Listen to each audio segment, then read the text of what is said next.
Dear students, welcome back. Namaste, all of you. Today I will teach you the famous poem from The Passing of Arthur, composed by Alfred Lord Tennyson. प्रिय विद्यार्थियों, आज हम एक मशहूर कविता from passing of Arthur, जिसके रचयिता महान कवि अल्फ्रेड लॉर्ड टेनिसन जी हैं, उसके प्रथम स्टैंजा को, प्रथम पद्यांश को पढ़ाएंगे। First of all I would like to read the first stanza of this famous poem. And slowly answered Arthur the ball, the old order changed in place to new, and God fulfills himself in many ways, lest one good custom should corrupt the world. Comfort thyself. प्रिय विद्यार्थियों, ये पंक्तियां अंग्रेजी साहित्य की खाती हैं, धरोहर हैं, अपने आप में बहुमूल्य है। इसमें अल्फ्रेड लॉर्ड टेनिसन ने प्रकृति के यूनिवर्सल लॉ का वर्णन किया है और यूनिवर्सल लॉ को ही राजा आर्थर के शब्दों में उद्बोधित करवाया है, संबोधित करवाया है। Dear students, before I explain this stanza, I would like to tell you something about the King Arthur. प्रिय विद्यार्थियों, इसके पहले कि इस पद्यांश को पढ़ाया जाए, आपको इस कविता के बारे में कुछ बताना जरूरी है। My dear students, in 5th to 6th century, there was a great king in Britain named as Arthur.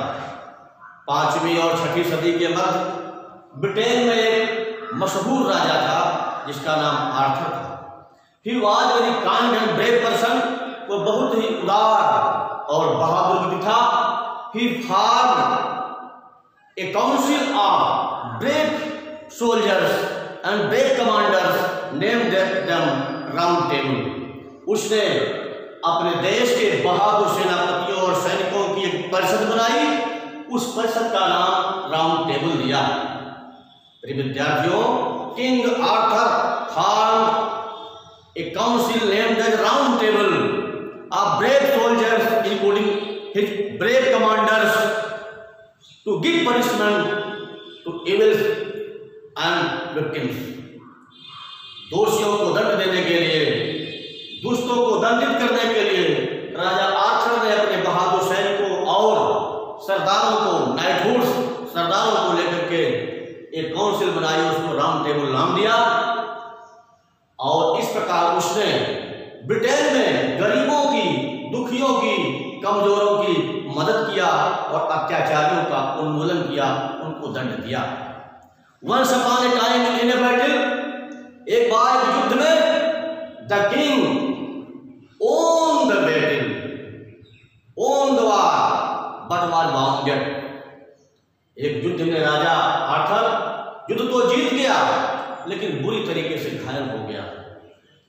When he was wounded badly, only one his knighthood named as Bedwyr was alive, और उसका एक ही सेनापति बहादुर सरदार जिसका नाम बेडवियर था, वही जिंदा बचा था। When Arthur saw his only one knight, जब आर्थर ने देखा कि मेरा केवल एक ही सेनापति लिविंग जिंदा है, बचा हुआ है, he became very sad, वह बहुत दुखी हो गया। क्यों दुखी हो गया? क्योंकि उसने जो काउंसिल बनाई थी, राउंड टेबल काउंसिल बनाई थी, सारे सरदारों के मरने के बाद युद्ध में वह काउंसिल अपने आप समाप्त हो चुकी थी। राजा वृद्ध हो चुका था और घायल हो चुका था। वह अपने सरदार बेडवियर से कहता है कि हे बेडवियर, मैं घायल हो चुका हूं, मेरी तीनों रानियों को तुम नाव में बैठा दो, मैं नाव में बैठ करके एविलियन नामक द्वीप पर जाना चाहता हूं। हे बेडवियर, मैं बहुत अच्छा राजा होऊंगा, बहुत अच्छी प्रथाएं मैंने चलाई होगी, लेकिन समय के साथ साथ अगर परिवर्तन न हो तो एक अच्छी प्रथा भी संसार का नाश कर सकती है, अर्थात चेंज इज यूनिवर्सल लॉ, परिवर्तन प्रकृति का शाश्वत नियम है। यह राजा आर्थर अपने सेनापति या अपने सरदार बेडवियर से कहता है। इस स्टैंजा में बेडबियर ने राजा को जब तीनों रानियों सहित नाव में बैठा दिया, नाव में जब बैठ गया राजा आर्थर, नाव चलने को होती है और उस समय बेडबियर राजा को देख करके राउंड टेबल काउंसिल के समाप्त होने से दुखी होने लगता है, वह व्यथित होने लगता है। उसको व्यथित देख करके राजा आर्थर अपने उस सरदार को, बेडबियर नामक नाइट को समझाते हुए कहता है, and slowly answered Arthur the barge, barge means boat, नाव, और Arthur means the king Arthur, और वह राजा आर्थर हु इज बाउंडेड, जो कि घायल हो चुका है, स्लोली आंसर्ड, मंद स्वरों में प्रत्युत्तर दे रहा है। और वह राजा आर्थर नाव में बैठे बैठे धीमे स्वरों में अपने सरदार बेडबियर से कहता है, उसको उत्तर देता है, उसको जवाब देता है, उसको रिप्लाई करता है, Bedivere, the old order changed, yielding place to new, the old order changed, change परिवर्तन, बदलना, पुराने नियम, पुरानी प्रथाएं, पुराने तौर तरीके बदलते रहते हैं, यील्डिंग प्लेस टू न्यू, जो कि नयों के लिए, नई प्रणालियों के लिए, नए तरीकों के लिए, नए नियमों के लिए, यील्डिंग माने गिविंग, प्लेस माने स्थान, यानी पुराने तरीके, पुराने नियम, पुराने सिस्टम, नए सिस्टम के लिए, नए नियमों के लिए, नए तरीकों के लिए स्थान देते हुए सदैव बदलते रहते हैं। It means change and changing is universal law, परिवर्तन होना प्रकृति का शाश्वत नियम है। And God fulfils himself in many ways, राजा बेडबियर से कह रहा है कि and God fulfils himself in many ways, ईश्वर फुलफिल्स हिमसेल्फ, अपनी इच्छाओं को स्वतः ही पूरा करने के लिए इन मेनी वेज, बहुत से उपायों को कर सकता है, प्रयोग में ला सकता है। ऐसा नहीं है कि राजा आर्थर के द्वारा बनाई गई राउंड टेबल से ही गरीबों की मदद हुई हो, दुष्टों को दंड मिला हो। भगवान तो अपनी इच्छाओं को अनेक तरीकों से, अनेक प्रविधियों से, अनेक विधियों से पूरा कर सकते हैं। गॉड इज सुप्रीम, ईश्वर सर्वथा संपन्न है। राजा बेडबियर से कह रहा है, जो बहुत ही इंपॉर्टेंट लाइन है, लेस्ट वन गुड कस्टम, लेस्ट माने होता है कहीं ऐसा ना हो, हे बेडबियर कहीं ऐसा ना हो, वन गुड कस्टम, कोई एक अच्छा नियम ही, अच्छी प्रथा ही, अच्छी प्रणाली he should corrupt the world, संसार को कहीं विनष्ट न कर दे, संसार का नाश न कर दे। राजा कह रहा है बेडबियर से कि हे बेडबियर, कहीं एक अच्छी प्रथा, लेस्ट वन गुड सिस्टम, कहीं एक अच्छी प्रथा ऐसा ना हो कि शुड करप्ट द वर्ल्ड, संसार का नाश कर दे। इसलिए अगर अच्छी प्रथा, बहुत अच्छी प्रथा है तो भी the old order change yielding place to new, तो भी उसे नई प्रथा को जगह देते हुए समय के साथ साथ बदल जाना चाहिए। हे बेडबियर, राउंड टेबल के समाप्ति के कारण, ending of the round table is not so bad because the old order change yielding place to new, क्योंकि हमेशा पुराने नियम नए नियमों की को जगह देते हुए बदलते रहते हैं। तुम्हें राउंड टेबल के समाप्त होने पर दुखी नहीं होना चाहिए। Comfort thy self, comfort means console, patience, धैर्य, दाई सेल्फ खुद स्वयं। हे बेडबियर, तुम अपने आप में धैर्य रखो, अधीर न हो जाओ। इस प्रकार इस फर्स्ट स्टैंजा में राजा आर्थर अपने सरदार बेडबियर को समझाते हुए कह रहा है कि हे बेडबियर, कैसे कह रहा है कि राजा the I am slowly answered Arthur the barge, और राजा आर्थर, बार्ज मीन्स बोट, नाव में बैठे बैठे, स्लोली मीन्स मंद धीरे धीरे शब्दों में, आंसर्ड माने गिव द रिप्लाई टू बेडबियर, बेडबियर को प्रत्युत्तर दे रहा है, जवाब दे रहा है, समझा रहा है कि हे Bedivere, the old order change the yielding place to new, हमेशा पुराने नियम, नए नियमों को स्थान देते हुए बदलते रहते हैं। And God fulfils himself in many veg, और ईश्वर अपनी इच्छाओं को विभिन्न तरीकों से पूर्ण करता रहता है।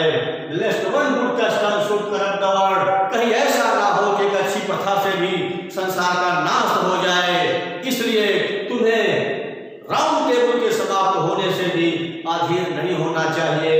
कम्फर्ट थायसेल्फ, इसलिए हे बर्डवियर, तुम अपने आप में धैर्य रखो, अधीर मत बनो, पेशेंस रखो, हिम्मत रखो, हौसला रखो। इस प्रकार इस फर्स्ट स्टैंजा में राजा आर्थर बर्डवियर से धैर्य रखने के लिए और प्रकृति के शाश्वत नियम का वर्णन कर रहा है। दूसरे शब्दों में प्रिय विद्यार्थियों, अगर इसको हम कहना चाहें कविता के रूप में कि what reply was given to Bedivere by king Arthur, we can say in Hindi poem as मंद स्वरों में आर्थर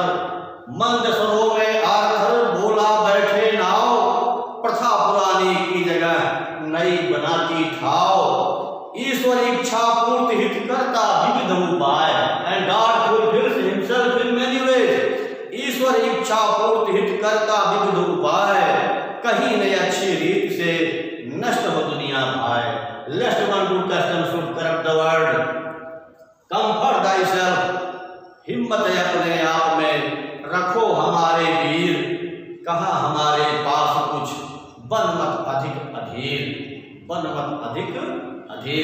वंस मोर, मंद स्वरों में आर्थर बोला बैठे नाव, प्रथा पुरानी की जगह नई बनाती ठाव। ईश्वर इच्छा पूर्ति करता विविध उपाय, कहीं न अच्छी रीति से नष्ट हो दुनिया भाई।